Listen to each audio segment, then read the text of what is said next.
Welcome back to our channel Anushma's family വ്ലോഗിലേക്ക് എല്ലാവർക്കും സ്വാഗതം. ഇന്ന് വളരെ സിമ്പിളായിട്ട് തയ്യാറാക്കി എടുക്കാൻ പറ്റുന്ന ഒരു ദോശയുടെ റെസിപ്പി ആയിട്ടാണ് ഞാൻ വന്നിട്ടുള്ളത്. ബ്രെഡ് ദോശ നമുക്ക് ഈവനിങ് സ്നാക്സ് ആയിട്ടോ ബ്രേക്ക്ഫാസ്റ്റ് ആയിട്ടോ ഒക്കെ ഉപയോഗിക്കാൻ പറ്റുന്ന ഒരു റെസിപ്പിയാണിത്. ഒരു കറിയും ഇല്ലെങ്കിൽ കൂടി ഇത് മാത്രം മതി. അപ്പോൾ ഇതെങ്ങനെയാണ് തയ്യാറാക്കുന്നതെന്ന് നോക്കാം. അതിനായിട്ട് ഇവിടെ 5 ബ്രെഡ് എടുത്തിട്ടുണ്ട്. ഈ ബ്രെഡിനെ ചെറുതായിട്ട് മുറിച്ച് ഒരു ജാറിലിട്ട് കൊടുത്ത് ഒന്ന് ക്രഷ് ചെയ്തെടുക്കണം.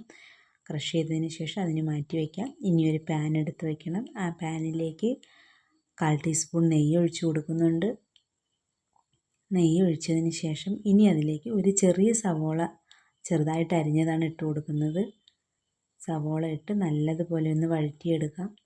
അതിൻ്റെ ആ പച്ച മണമൊക്കെ ഒന്ന് മാറി ഒന്ന് റെഡിയായി വരണം. ഇനി അതിലേക്ക് തക്കാളിയാണ് നമ്മൾ ആഡ് ചെയ്യാൻ പോകുന്നത്.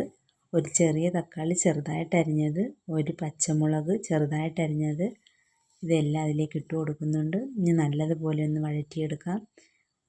ഒരു ഇതൾ കറിവേപ്പില കൂടെ ഇട്ട് കൊടുക്കണം.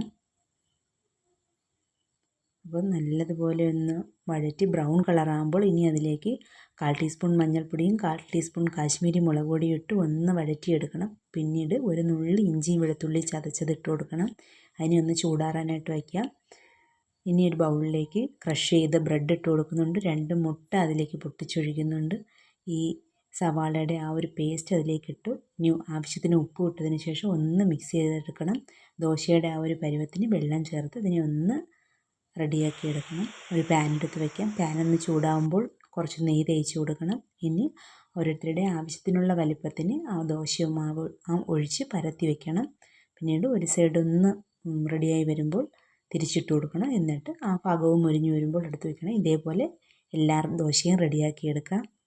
അപ്പോൾ നമ്മുടെ ബ്രെഡ് ദോശ ഇവിടെ റെഡി ആയിട്ടുണ്ട്. ഉറപ്പായിട്ടും എല്ലാവരും ട്രൈ ചെയ്യണം. വളരെ ഈസി ആയിട്ട് തയ്യാറാക്കാൻ പറ്റുന്ന ഒരു റെസിപ്പിയാണ്. ഇതിൻ്റെ ഫീഡ്ബാക്ക് ഞങ്ങളെ അറിയിക്കണം. ചാനൽ സബ്സ്ക്രൈബ് ചെയ്യണം. വീഡിയോ ഇഷ്ടപ്പെട്ടെങ്കിൽ ലൈക്ക് ചെയ്യണം.